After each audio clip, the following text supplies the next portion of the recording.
Lire un psaume, le psaume que nous allons voir ensemble ce matin. On est dans ce thème en toute saison. Et ce thème en toute saison, je pense, cache le fait que, oui, en toute saison, Dieu est prêt à agir, à parler dans notre cœur. Nous allons lire le psaume 27. Merci beaucoup. De David. L'Éternel est ma lumière et mon salut. De qui aurais-je crainte? L'Éternel est le soutien de ma vie. De qui aurais-je peur? Quand des méchants s'avancent contre moi pour dévorer ma chair, ce sont mes persécuteurs et mes ennemis qui chancellent et tombent. Si une armée se campait contre moi, mon cœur n'aurait aucune crainte. Si une guerre s'élevait contre moi, je serais malgré cela plein de confiance. Je demande à l'Éternel une chose que je désire ardemment. Je voudrais habiter toute ma vie dans la maison de l'Éternel pour contempler la magnificence de l'Éternel et pour admirer son temple. Car il me protégera dans son tabernacle au jour du malheur. Il me cachera sous l'abri de sa tente, il m'élèvera sur un rocher. Et déjà ma tête s'élève sur mes ennemis qui m'entourent. J'offrirai des sacrifices dans sa tente, au son de la trompette, je chanterai, je célébrerai l'Éternel. Éternel, écoute ma voix, je t'invoque, aie pitié de moi et exauce-moi. Mon cœur dit de ta part, cherchez ma face. Je cherche ta face, ô Éternel. Ne me cache point ta face, ne repousse pas avec colère ton serviteur. Tu es mon secours, ne me laisse pas, ne m'abandonne pas, Dieu de mon salut. Car mon père et ma mère m'abandonnent, mais l'Éternel me recueillera. Éternel, enseigne-moi ta voie, conduis-moi dans le sentier de la droiture. À cause de mes ennemis, ne me livre pas au bon plaisir de mes adversaires. Car ils s'élèvent contre moi de faux témoins et des gens qui ne respirent que la violence. Oh, si je n'étais pas sûre de voir la bonté de l'Éternel sur la terre des vivants, espère en l'Éternel, fortifie-toi et que ton cœur s'affermisse. Espère en l'Éternel. Merci beaucoup, Ludivine.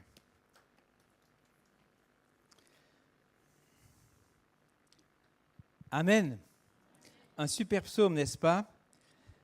Et je te propose de prendre ce psaume aujourd'hui.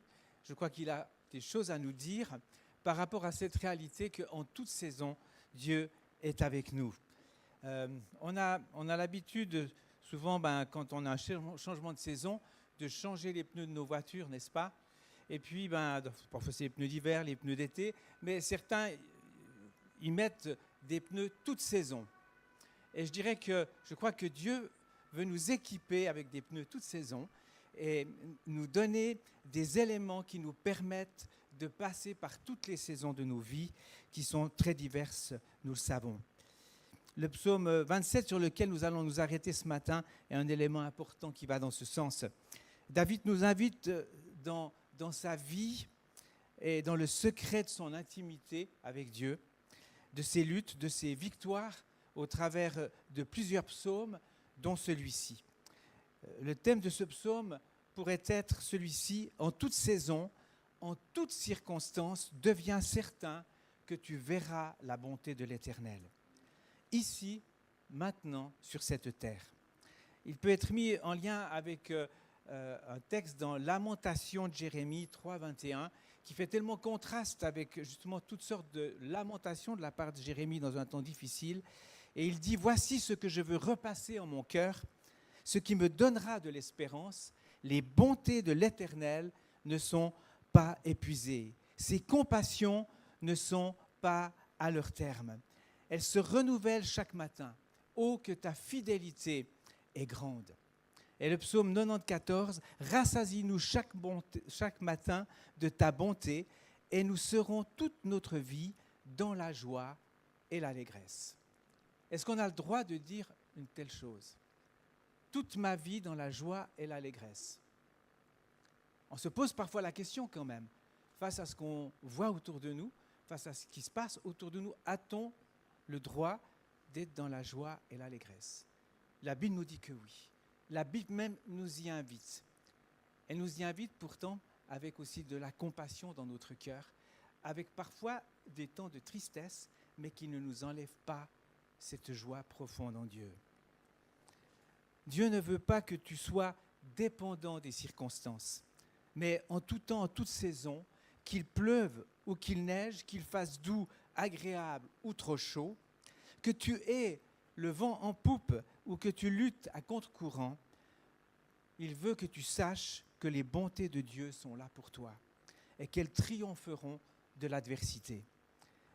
Dieu veut t'offrir quelque chose de particulier. Il veut t'affermir dans tes convictions. Et tu en as besoin pour affronter tous les défis, toutes les tentations, toutes les oppositions qui viendront à coup sûr. Dieu veut faire de toi une vainqueur en toutes circonstances. Tu t'es peut-être habitué à vivre ta vie telle qu'elle est et tu t'es habitué à accepter les choses qui viennent comme elles sont, de les subir. Je pense à cette petite histoire de ce missionnaire qui est rentré. Il était tellement reconnaissant à Dieu parce qu'on lui a offert une location quasi gratuite dans un appartement. Et puis, plus que ça, on lui a offert aussi une voiture. Le petit problème avec cette voiture, c'est qu'elle avait un problème pour mettre le contact. Quand il a voulu mettre le contact, ça ne jouait pas. Mais il a réalisé que s'il tournait la clé du contact, il poussait la voiture, elle se mettait en route. Et puis donc, voilà, il s'est habitué un peu à ça. Il a trouvé une bonne combine, c'est qu'il arrêtait toujours sa voiture à la descente. Et comme ça, il rentrait dedans, hop, elle repartait. Et puis, là où c'était à plat, il laissait le moteur pour aller faire ses courses. Il revenait. Et il était content comme ça. Ça faisait 2 ans qu'il avait cette voiture. Et puis, il a eu à cœur, parce qu'il devait déménager, eh bien, de donner ses possibilités à un autre missionnaire qui était rentré de mission. Et il lui a remis la voiture en lui disant, voilà, écoute, elle a un petit problème, mais ce n'est pas si grave. Je te donne 2-3 combines. Et pendant ce temps qu'il lui parlait, l'autre missionnaire a levé le coffre. Il a vu qu'il y avait un fil qui était branché, il l'a branché, il est allé dedans, boum, elle est partie. Et chers amis, c'est peut-être l'histoire de nos vies, parce qu'on se contente d'un certain nombre de choses, d'éléments, de manières de vivre et d'être, de subir les circonstances, alors qu'il y aurait peut-être quelque chose d'autre à brancher.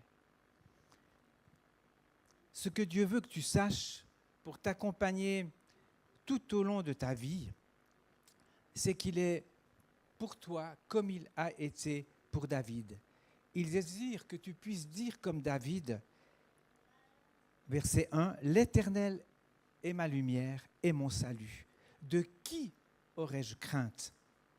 L'Éternel est le soutien de ma vie.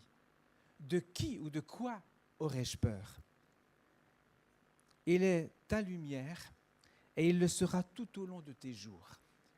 Il est ton salut et s'il ne l'est pas, il peut le devenir. Il peut le devenir ce matin pour toi. Lorsque tu prends sa parole au sérieux, que tu places en lui ta confiance, il est dit, il éclaire ton chemin. Il éclaire tes yeux par rapport à ce que tu as à vivre et ce qui est devant toi. Il te permet de comprendre sa parole et les réalités de l'existence. Il te donne de voir dans la nuit, de voir dans la pénombre. On a fait un jeu de nuit avec les enfants et on les a encouragés à ne pas utiliser leur lampe de poche. Parce que lorsqu'on n'utilise pas de lumière artificielle, nos yeux s'habituent à la nuit et petit à petit, on voit des choses qu'on ne pensait pas voir. Et ils en ont fait l'expérience. Et tu peux faire l'expérience avec la présence de Dieu dans ta vie.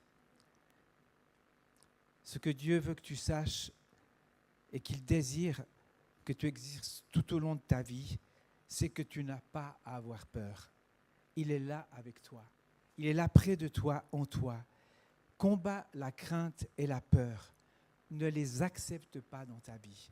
Il y a des personnes qui vivent presque quotidiennement la peur. Je vais être malade, ou je sens quelque chose ici. Et ils passent leur temps à cela. Alors peut-être qu'on a des problèmes à affronter, mais Dieu ne veut pas qu'on les affronte dans la peur.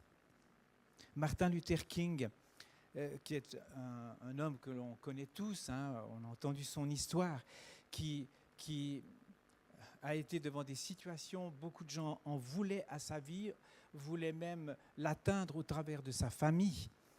Et il a exprimé cette parole qui en a fortifié beaucoup. La peur a frappé à ma porte. La foi a répondu. Il n'y avait personne. La crainte et le doute ont frappé à ma porte. La foi a ouvert la porte. Il n'y avait personne. Quand des méchants s'avancent contre moi, dira David, pour dévorer ma chair, ce sont mes persécuteurs et mes ennemis qui chancellent et tombent. On doit se rendre à l'évidence, oui, il y a des méchants dans ce monde. Des personnes qui ont un héritage de méchanceté, des personnes qui sont devenues méchantes par leur contexte, par leurs difficultés, face à la méchanceté des autres parfois.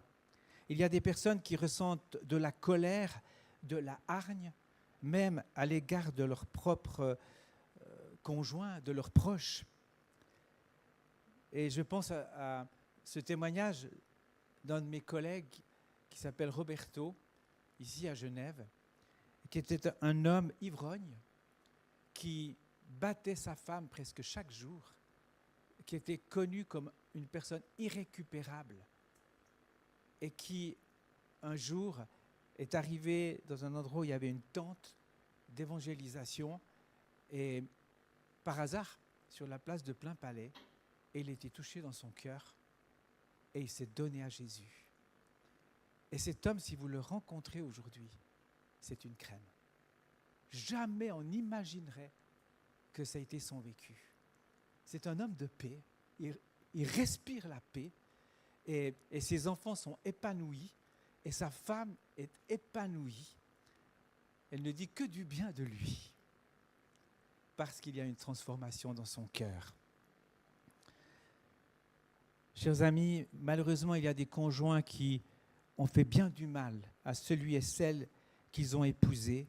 Il y a des parents qui ont avili leurs enfants. Il y a des enfants qui ont méprisé, haï leurs parents. Il y a des amis qui sont devenus des ennemis. Et ce n'est pas parce que tu t'asseyes chaque semaine sur une chaise d'église que cela ne te concerne peut-être pas. Et si cela te concerne, si c'est ton cas, s'il y a de la méchanceté en toi, s'il y a des paroles qui sortent de ton cœur et de ta bouche sans que tu puisses presque y résister, sache que Dieu peut te transformer. Ne reste pas ainsi. Ne sois pas un méchant, une méchante pour ceux qui t'entourent. Mais si tu as des ennemis qui en veulent à ta vie, ne cède pas à la crainte, est-il dit ici. Et confie-toi en celui qui est ton véritable défenseur, ton justicier. Il prendra soin de toi, il te délivrera de leurs mains. Leurs mauvais desseins n'auront pas d'impact sur ta vie, sur ton avenir. C'est ce que j'ai vu tout au long de mon existence. Dieu a décidé de te protéger et il le fera. Au verset 3, David dit « Si une armée se campait contre moi, mon cœur n'aurait aucune crainte. Si une guerre s'élevait contre moi, je serais malgré cela plein de confiance. » Et ça, c'était l'assurance qu'avait David. Il l'avait acquise au travers de ses expériences, il l'avait acquise au travers de la force d'intervention de Dieu dans sa vie. N'aie pas peur de tout ce que tu entends, de tout ce qui se passe autour de toi et dans ce monde. Ne te laisse pas asservir par des bruits et des mauvaises nouvelles, par toutes sortes de pronostics et de risques qui sont évoqués. Dieu veut t'apprendre la confiance pour toute saison de ta vie. Et tu n'apprendras à lui faire confiance qu'en étant face à des défis, à des situations qui pourraient te faire paniquer. Ces interventions, parfois in extremis, t'apprendront à lui faire confiance et à savoir que de toute manière, il va intervenir au-delà de toute espérance et parfois de toute logique. Pense-y à chaque fois que tu es confronté à quelque chose qui te dépasse, à chaque situation difficile qui surgit. C'est l'occasion d'un apprentissage, d'apprendre à faire confiance à Dieu. Comment vas-tu passer la prochaine étape de ta vie qui est un véritable défi, qui te fait peur, qui normalement te ferait crainte? Vis-la avec sa présence. Vis-la avec ses perspectives à lui. Verset 4, je demande à l'Éternel une chose que je désire ardemment. Je voudrais habiter toute ma vie dans la maison de l'Éternel, pour contempler la magnificence de l'Éternel et pour admirer son temple. David avait compris que le meilleur et l'ultime lieu où l'on trouve la paix et la joie durable, eh bien, où les perspectives sont les meilleures et les plus assurées, c'est la présence de Dieu. C'est sa maison, c'est son temple. C'est cela qui a été évoqué dimanche dernier dans ce qui nous a été partagé. Et c'est cette invitation qui a été donnée à rechercher la présence de Dieu, à rechercher ces moments dans la présence de Dieu. Dieu veut t'ouvrir son temple. En réalité, c'est son profond désir, son attente pour toi. Ose vivre ce face-à-face vis-à-vis de Dieu.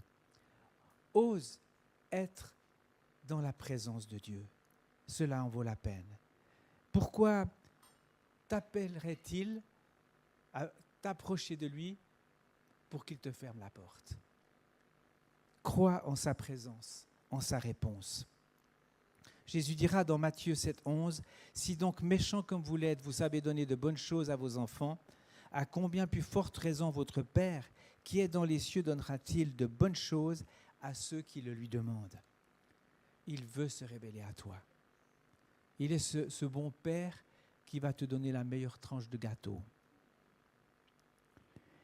Verset 5, si tu vis, si tu as appris à te rassasier de la proximité de sa présence, des joies de sa maison, alors tu seras déjà sous sa protection quand le malheur cherchera à t'atteindre. Verset 5, car il me protégera dans son tabernacle au jour du malheur. Il me cachera sous l'abri de sa tente, il m'élèvera sur un rocher. Dans sa présence, tu seras comme caché en lui. Et l'ennemi ne te trouvera pas. Plus encore, tu seras comme élevé sur un rocher. Et de là, tu contempleras tes ennemis. Tu auras alors une autre perspective. Tu verras comme lui voit les choses. À l'avance, tu verras la victoire. Puis, tu verras cette victoire s'accomplir. Le rocher, c'est lui. En lui, sur lui, par lui, tu demeures ferme. Il est le rocher. Éphésiens 1,20, il est dit ceci, Dieu a déployé sa puissance en Christ, en le ressuscitant des morts, en le faisant asseoir à sa droite dans les lieux célestes. Et il est dit dans Éphésiens 1,3, béni soit Dieu le Père de notre Seigneur Jésus-Christ qui nous a bénis de toutes sortes de bénédictions spirituelles dans les lieux célestes en Christ. Et toujours dans cet épître, il est dit, il nous a ressuscités ensemble et nous a fait asseoir ensemble dans les lieux célestes en Jésus-Christ. Il dit ça aux Éphésiens, des gens bien vivants comme les Genevois, comme les gens de la région. Il nous a ressuscités ensemble dans les lieux célestes. Là où est Jésus, assis dans les lieux célestes, là où il a reçu toutes les bénédictions et toute la puissance de Dieu, la Bible nous dit, il nous a fait asseoir ensemble, là, dans cet endroit, pour recevoir ce qu'il a à nous donner. C'est là que se trouvent toutes les ressources et toute victoire et puissance contre les attaques de l'ennemi. C'est là que se trouve la paix. C'est là que se trouve la non-crainte et la non-peur. Dieu nous propose de combattre en étant simplement assis dans sa présence. Tu peux combattre assis. Je rencontre beaucoup d'adolescents qui semblent avoir le nouveau virus de la fatigue. Viens faire la vaisselle. Viens à l'église. Et la Bible nous dit que quand on est avec Jésus, alors la force nous revient. Alors ça me fait des fois un peu peur parce qu'il est dit au vieillard, la force, tu vas rajeunir comme l'aigle. Alors je ne me dis pas comme un ado parce que ça va être difficile. Non, on aime les ados.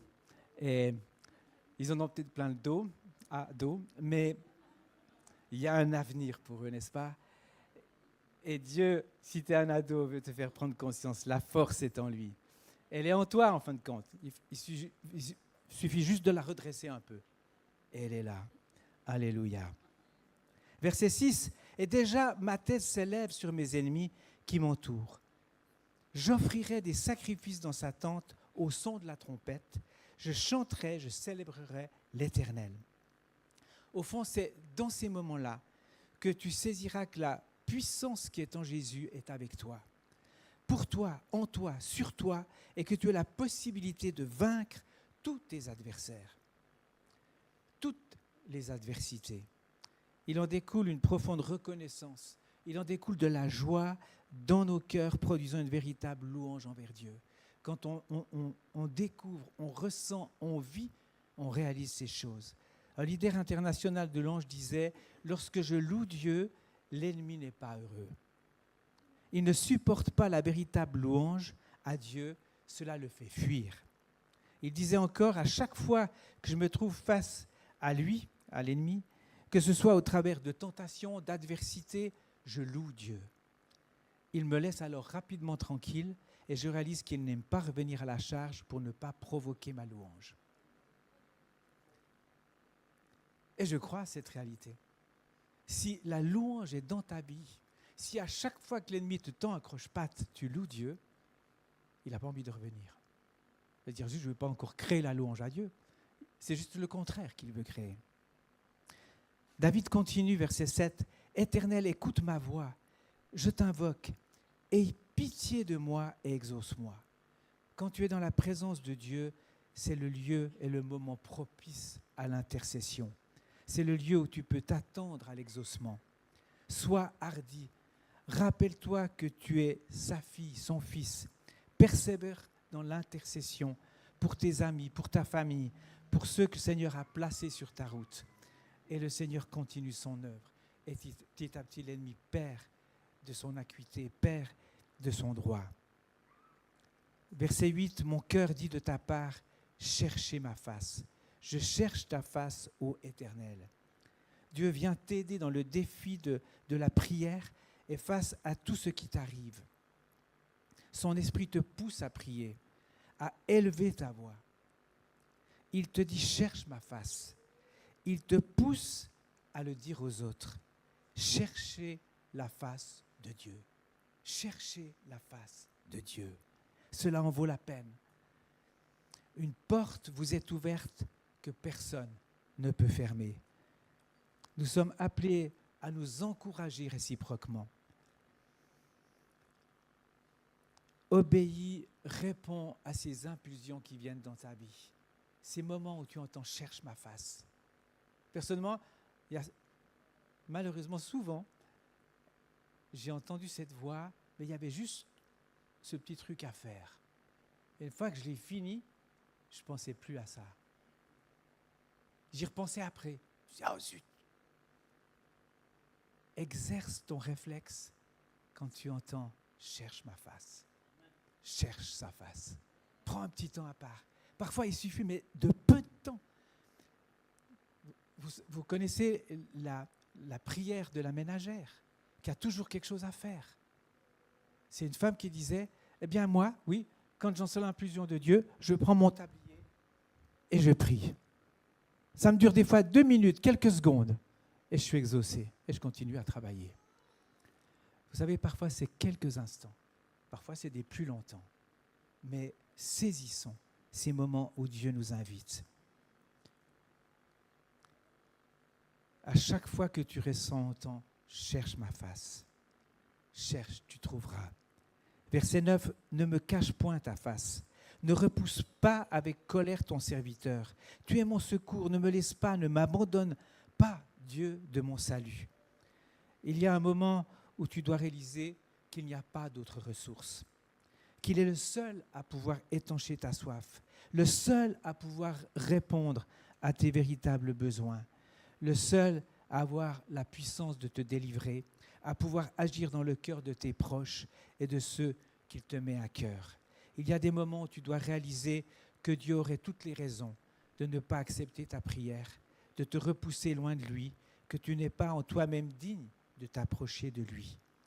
Mais c'est alors que Dieu se fait connaître comme celui qui t'accueille gratuitement, totalement, uniquement par grâce, qu'il est devenu ton Père qui est dans les cieux. Car mon Père, verset 10, et ma mère m'abandonnent, mais l'Éternel me recueillera. Dans Romains 8,15, Paul dit « Et vous n'avez point reçu un esprit de servitude pour être dans la crainte, mais vous avez reçu un esprit d'adoption par lequel nous crions « Abba, Papa, Père ». Tu n'as pas à avoir crainte d'être rejeté. Tu n'as pas à avoir crainte de ton indignité. Tu es fils et tu es fille. C'est ce que Jésus a enseigné à ses disciples dans Matthieu 6,9. Voici comment vous devez prier. Notre Père qui est dans les cieux. Jean 16, 26. En ce jour, vous demanderez en mon nom, et je ne vous dis pas que je prierai le Père pour vous. Car le Père lui-même vous aime, parce que vous m'avez aimé et que vous avez cru que je suis sorti de Dieu. Vous êtes devenus ses fils et ses filles. Il vient un temps où Dieu désire que tu sois convaincu que même si tout le monde pourrait t'abandonner, lui ne t'abandonnera pas. Peut-être que, comme pour moi, tu passeras une étape dans ta vie où tu réaliseras que ni ton père, ni ta mère, ni ton conjoint, ni personne au monde, aussi bon soit-il, aussi doué soit-il, aussi riche soit-il, ne peut répondre à ta situation et apaiser ton cœur. Lui redonner espérance en dehors de Dieu, il n'y a personne. Lui le fera.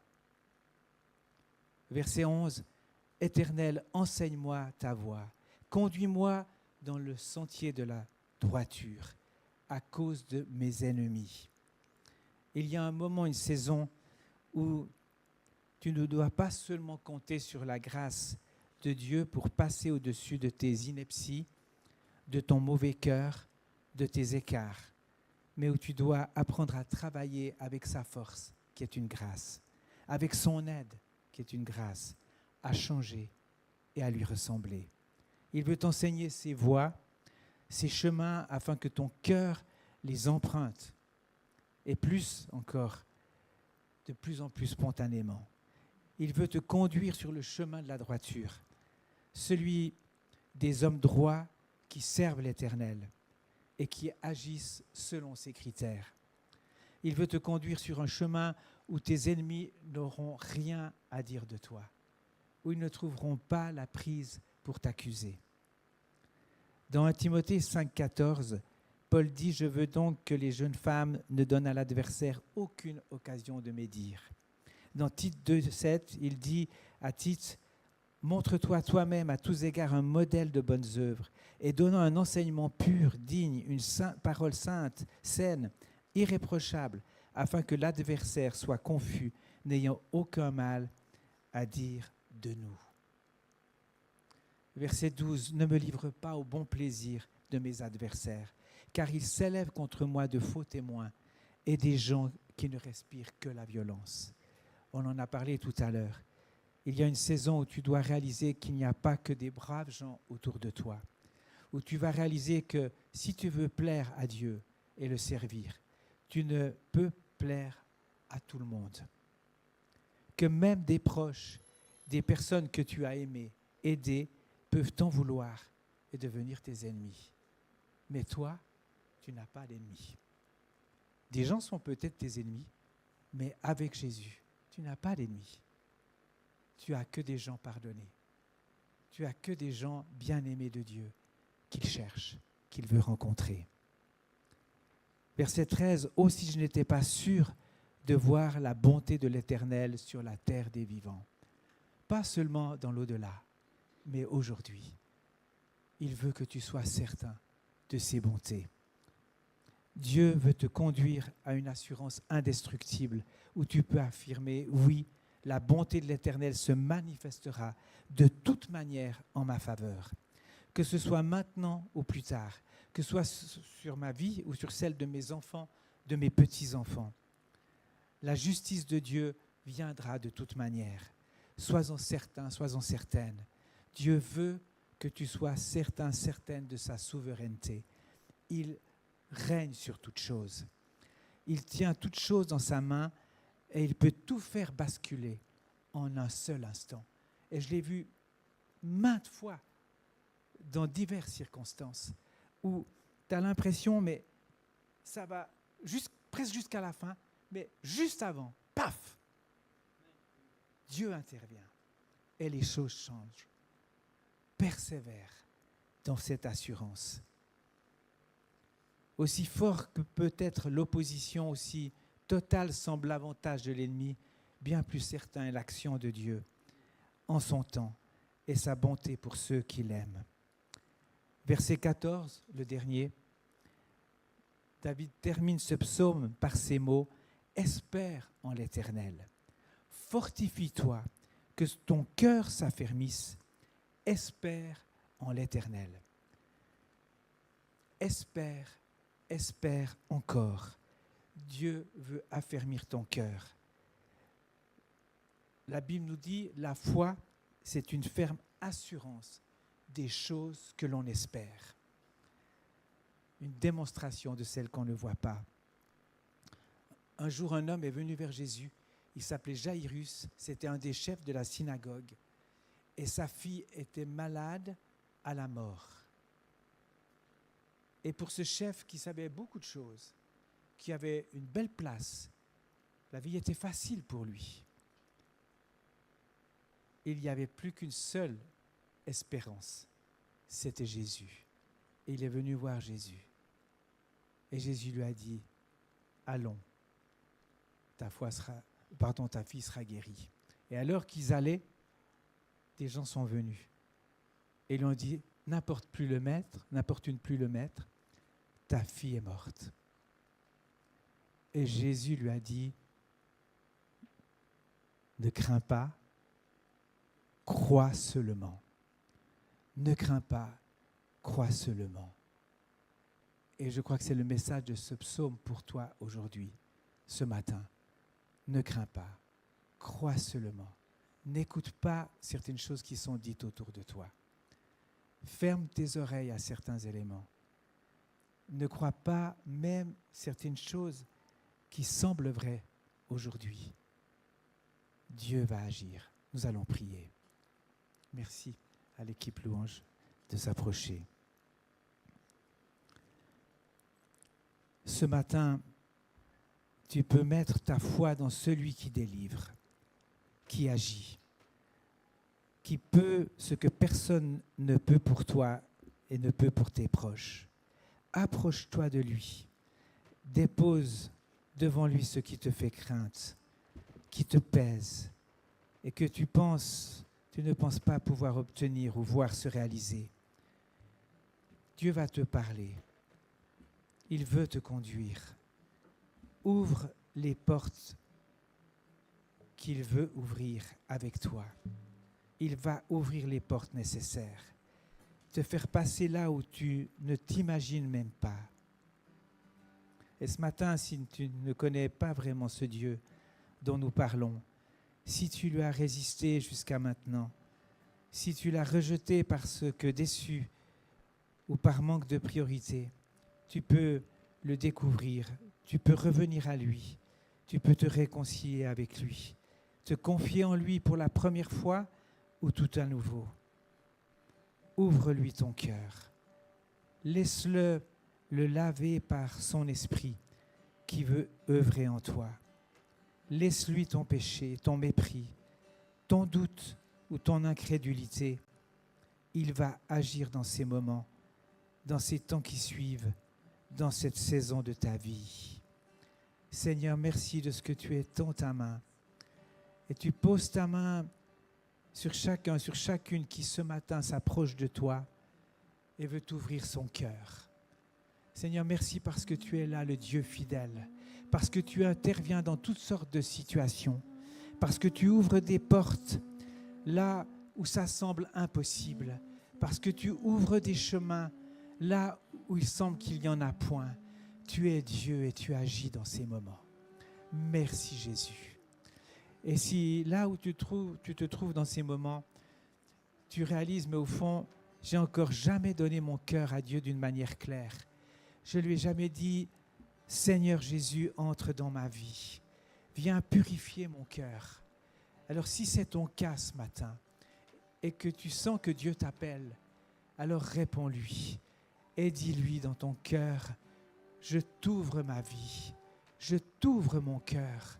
Viens, agis, je veux que tu sois mon compagnon de tous les jours, celui qui m'accompagne dans ma vie et dans mes saisons de vie. Si tu veux faire ce pas ce matin, alors là où tu es, pour comme le démontrer, le dire à Dieu, lève ta main là où tu es, pour lui dire, je veux te donner ma vie, je veux t'ouvrir mon cœur, oui, je veux que tu sois mon Seigneur, oui, le Seigneur te voit, vous voit. Merci Jésus, merci Seigneur, merci de ce que tu poses ta main sur ceux qui l'ont levé ce matin. Et dans ces moments, tu leur dis, je te reçois là près de mon cœur. Je veux que tu sois mon fils, ma fille. Je te reçois. Viens à moi. Et là où tu es, tu peux dire à Dieu dans ton cœur, Seigneur Jésus, pardon pour tout ce qui est venu troubler ma vie, tout ce qui a taché mon cœur, tout ce qui t'a offensé dans ma vie. Pardon, je viens à toi ce matin et je te reçois. Merci de venir purifier mon âme et de m'accompagner dans les jours qui viennent, dans les temps qui viennent, dans les saisons qui viennent. Amen.